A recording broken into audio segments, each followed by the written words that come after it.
cardigan will not turn out the correct size. We're just going to start off by knitting across the row. You've now decreased your stitch count by 1. Hey guys, welcome back to my channel. My name is Georgia and I'm a knit and crochet designer, and today I'm going to show you how to make this really simple throw-on cardigan. So although this pattern is really suitable for beginners, if you've never made a garment before but you want to, then I would really recommend this tutorial for you. But you do need to know how to knit and you do need to know the basics. So you just need to know how to cast on, bind off, knit, stitch, and then we do a couple of decreased stitches as well, but obviously I'm going to show you it. There is a tiny little bit of seaming as well, but honestly for something that is going to be such a staple in your wardrobe, it's really simple and easy. So we're going to start off working from the bottom at the back. We work up and then we separate for each side. So we'll bind off some stitches in the middle and then we'll work the two front panels separately, and then right at the end we will seam up the edge up to the armhole. I'll be using circular knitting needles, but we are working back and forth, so you can use straight knitting needles if you prefer them. Just make sure that they're long enough. It will be easier to do this with circular needles in my opinion, but if you prefer straight needles or you don't have circular needles, you definitely can use the straight ones. I'll leave all the sizing info on the screen for you. This piece is designed to be oversized, so you don't need to size up to get the oversized look. So for reference, I'm a 33-inch bust and I made the size small. I do have a PDF downloadable version of this pattern if you prefer that, and in that there is a schematic and slightly more sizing info for you, and I'll also leave a link to get a printed out version of the PDF pattern if you prefer that, which I can ship to you via the post. However, at the moment that is only available to people in the UK. I'll leave the gauge info on the screen for you as well. We will be doing a gauge swatch together, so if you're not too sure about gauge, that will be coming up in a little bit. You're going to need some chunky yarn or size 5 yarn. So I used the James C. Brett top value chunky in black obviously for this one, but I'm going to link a little video just above for you because this one has turned out slightly different to the first one I made. The first one I made was an alpaca mix yarn and it's very stretchy, and so the outcome is slightly different, and I did do a video explaining why this is and how to go about this, so I'll leave that just above and you can watch that if you want to. But yeah, you'll need size 5 chunky yarn, and I'll leave the approximate yarn yardages on the screen for you as well. So I mentioned circular or straight knitting needles. You're going to need size 7mm or size needed to obtain that gauge. You're also going to need a yarn needle, an optional stitch marker, scissors and a measuring tape. If you do have any questions at any point, please leave them down below in the comments and I'll do my best to get back to you as quickly as I can. Don't forget to tag me on socials if you do make this throw-on cardigan. Love to see your updates and your finished pieces. It absolutely makes my day. And if you're not private, then I'll actually be able to see it. I can share it onto my Instagram stories, or if you are private, you can always send me a DM on Instagram or any other social media platform with your photo and I can share it if you want me to. Make sure you subscribe if you want to see more videos from me. I've got more tutorials coming out, and like the video if you do enjoy it so I know what you guys want to see more of. But without any more babbling, let's get crafting.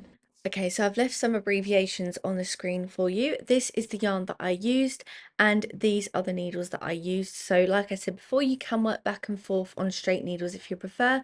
I'm going to be working back and forth on circular needles and I've got 7mm. We're going to start off with our gauge swatch. So if you make a slip knot, and then we're going to cast on 12 stitches. So our slip knot counts as the first one as well. So that's 3, 4, 5, keep going until you've got 12. Once you've got your 12 cast on stitches, all we're going to do is just start knitting in each stitch across. The first row is always the hardest and most awkward, but yeah, just knit across each stitch in the row. So here is what my work looks like once I've done that, and then we're going to continue to knit across every row. So what we've just done, we're going to do that for row 2 and then continue doing that for every row until you have 24 rows in total, and that should then equal a 4x4-inch square. So here is what my work looks like, and I know it looks a little bit rectangular, but that's because I've actually done more than 24 rows, which I'll explain in a minute. So I've got 4 inches going across, And then I did end up doing a few more than 24 rows just so that I could properly make sure that I've actually got 24 rows and count them properly. But 24 rows is equaling exactly 4 inches. If your work is bigger than 4 inches with 24 rows or wider than 4 inches with your 12 stitches, then you need to go down a needle size or half a needle size. Try again and see how you get on. And on the other end of the spectrum, if your work is measuring smaller than 4 by 4 inches, then go up a needle size or half a needle size. Try again and see how you get on. I'm just editing, but I wanted to say if you don't get the gauge correct, your cardigan will not turn out the correct size or the size that you're expecting it to turn out.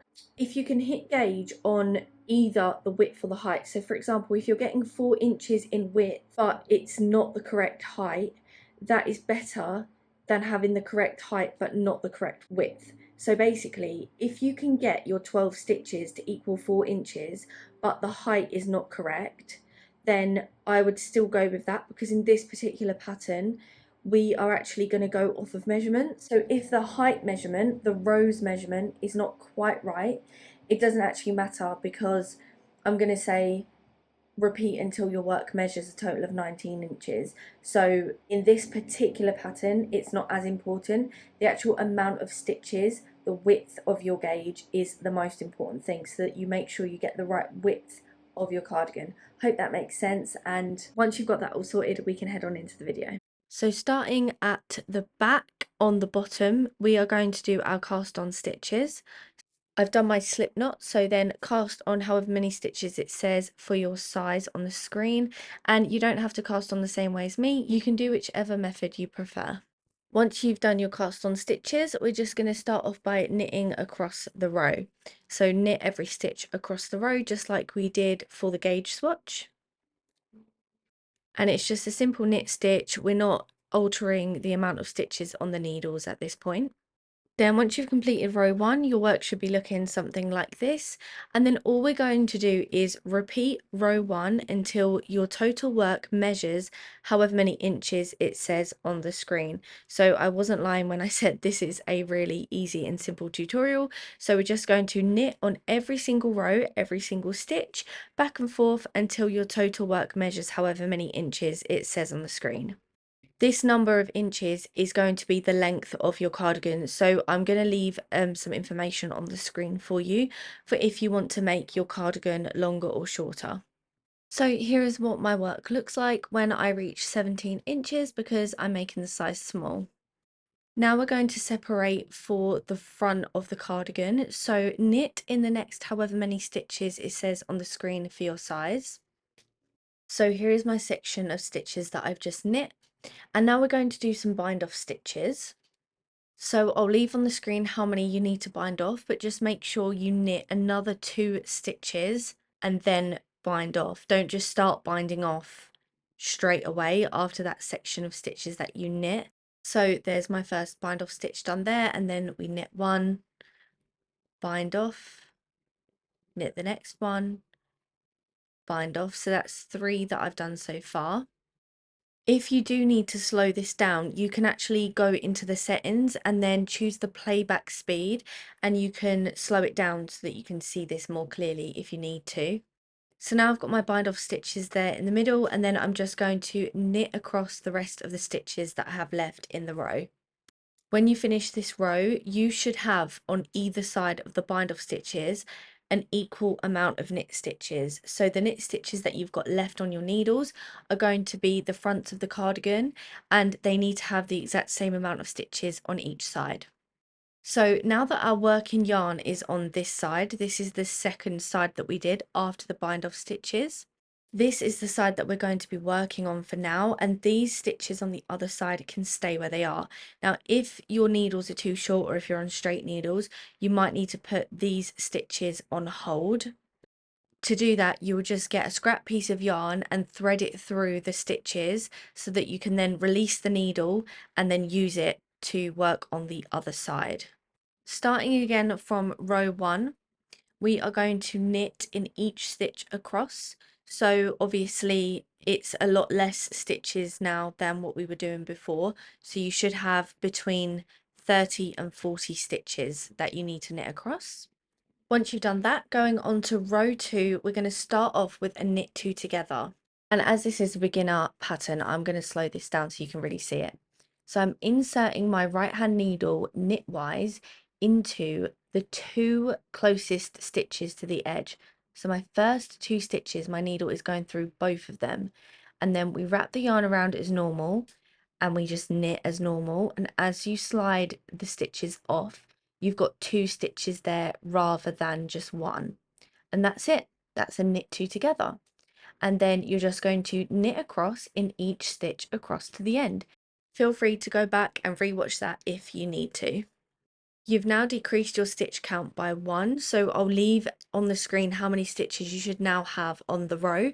But for row 3, we're just going to knit in every stitch across. And after you've knit in every stitch across for row 3, row 4 is going to be a repeat of row 2. So we're going to do another knit 2 together stitch. So inserting my right needle knitwise through the first 2 stitches, wrap the yarn around the needle and then knit as normal. And we've decreased our stitch count by 1 more. So you just need to knit across the rest of the row. I'll leave a new stitch count on the screen for you. Once you've done that, for row 5, you're going to knit across the row. So knit in every stitch and don't change the stitch count. And then you're going to repeat row 5 until your work measures however many inches it says on the screen from your bind off stitches. So just like we did for the back of the cardigan, knit in every stitch across, don't change the stitch count throughout. Keep going until you got a good length on there, and like I said, I'll leave on the screen how long you want the front to be. Measure it from the bind off stitches, and the front is purposely slightly shorter than the back. So here is what my work looks like once I've done that, and this is the point where we're measuring from.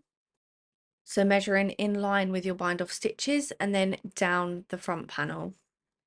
Remember, if you did adjust the length of the back, so you made it longer or shorter, then you need to add or subtract the same amount of length here as well. So for example, if you're making the size large, the pattern called for 19 inches on the back panel. If you say did 20 inches on the back panel, make sure you do 1 extra inch for this section as well. So 19 inches rather than 18. And if you did 1 inch less, for example, on the back panel, then make sure you do 1 inch less on the front panel than the instructions tell you to do. So then once you're happy with how much your front panel measures, you're just going to bind off. So we knit 2 stitches, bind off 1. So just like we did when we did the neck shaping, and you want to bind off all the way across, and then you can cut your yarn. Now I left a really long tail to then seam up the edges with later on. However, it depends what side you finish binding off at. So if you're on the outside where your armhole will be, then you can leave a long tail and use that later on for the seaming. But if you're on the inside, so kind of where like your stomach will be, then there's no point leaving a long tail. Your work should look something like this, and now we're going to get started on the other side. So I've still got these stitches here, but if you did put your stitches on hold, make sure to put them back on your needles. Make sure you reattach your yarn on the outside of your work, where my left hand is, so on the outer edge, not where the bind off stitches for the neckline are. Okay, so the reason I say to attach your yarn to the outside of the work is because I actually attach mine to the inside of the work, but it's definitely better and easier if you do it to the outside. So just ignore that part for now and make sure you do actually attach yours on the outside. We're starting again from row 1, and I want to show you how to attach your new yarn. So you can see I've already inserted my right needle into my first stitch knitwise, but obviously we haven't got any yarn to actually work with. So then grab some new yarn and just loop it around that right hand needle, and then you'll just knit it as normal. That yarn is now attached, and then before I go in with the next stitch, I usually just tie the end and the working yarn together just loosely so that the work doesn't come undone or get loose. And then for the rest of row 1 on this side of the cardigan, you just need to knit in every stitch across the row. For row 2, we're going to knit 2 together, So inserting that right needle into the first 2 stitches and then knitting them as normal. So again, that will have decreased your stitch count by 1. Then knit across the rest of the row, and I'll leave a stitch count on the screen for you. For row 3, just knit across every stitch in the row, so keeping that stitch count the same. And then row 4 is a repeat of row 2, so knit 2 together. And then once you've done that decreased stitch, just knitting across every stitch in the row. Again, that will have decreased your stitch count by 1, so I'll leave a new stitch count on the screen for you. So then, same as before, row 5 is a knit all the way across the row without any decreases, and then you're going to repeat row 5 until your work measures however many inches it says on the screen from the bind off stitches you did for the neck shaping. So you really want your 2 front panels to be the exact same, so make sure you do this the same as you did for the first front side. And if you did make any alterations, just remember to include those in this side as well. Once you are happy with the length, you can bind off your stitches, again leaving a long tail if you're on the outside, but if you're on the inside, then there's no point leaving a long tail. And if you're not sure what I mean, just cut the yarn and don't worry about how long the tail is. So then your work will be looking like this. So with your work laid out like that, you're just going to grab the 2 front panels and fold the work at the bind off edge where we did the neck shaping. So I know it's really hard to see because it's black, but it's just going to change in a sec. So this is kind of what your work should be looking like. So you can see there, we've folded it over in the center. I've just moved my work and folded it over again, but we're now going to do some seaming. So you can see we've got kind of like an open edge on the left side. So where my left hand is, it's open. And then on the right side is where your shoulder's going to be because it's closed off. We're going to start seaming from the bottom and work our way up, and then we stop kind of just over halfway so that we can leave enough room for the armhole. So what I'm going to do is measure my total work, and mine is measuring 17 inches. Half of that would be 8.5 inches. So I'm going to go up to 9 inches because we're going just over halfway. So, you know, half an inch over halfway. So if you grab your yarn and get a yarn needle and just thread that yarn through, and if you want to, you can put a stitch marker at the place where you're going to stop seaming. So for me it would be at that 9-inch mark, but obviously for different sizes it's going to be different, so just try and go so that you're just over halfway. And I really would recommend measuring it just to make sure that you've got the measurement completely right. I've just flipped my work around because it's going to be easier for me to work in this direction. But again, making sure that you start from the bottom of the cardigan. So I left a long tail on this side, so I'm just going to use that to do my seaming, but you can get a fresh piece of yarn if you need to. And then you can use whichever method you prefer. I am going to show you how I do mine, and I am going to speed it up as well, just because otherwise it gets a bit boring. So as I said before, feel free to put a stitch marker at the place where you're going to stop your seaming. So again, for me, that would be at 9 inches.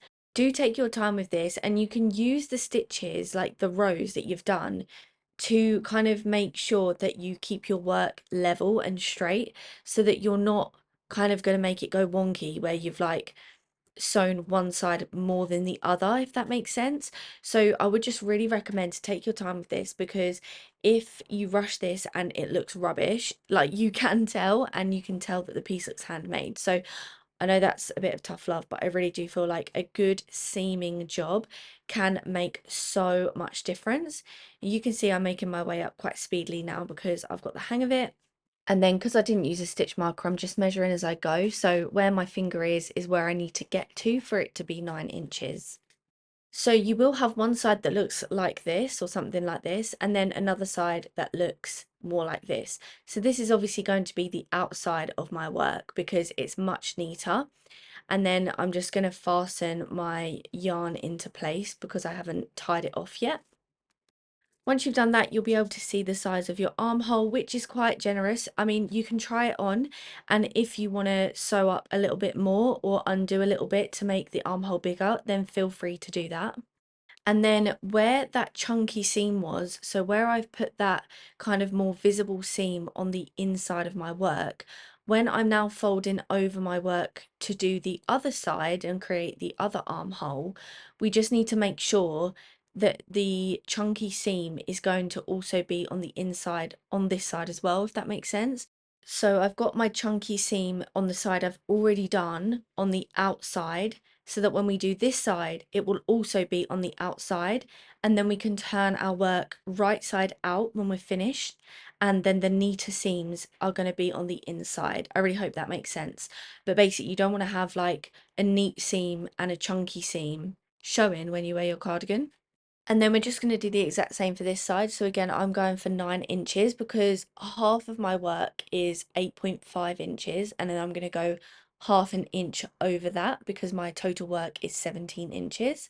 We're going to start from the bottom. We're going to take our time, work our way up. And then just before you fasten off this side, make sure that both sides are the same. So I folded my work down the middle just so that I could lay both sides one on top of the other and just properly compare to make sure that the armholes are the exact same size. Then all there's left to do is weave in your ends. Well done, guys. I'm so proud of you. I really hope that you did enjoy this video. Like the video if you did, and subscribe if you want to stick around for more tutorials from me. Don't forget to tag me on socials. I'd absolutely love to see what you created. But that's it from me, so enjoy the rest of your day or night whenever you're watching this. Bye.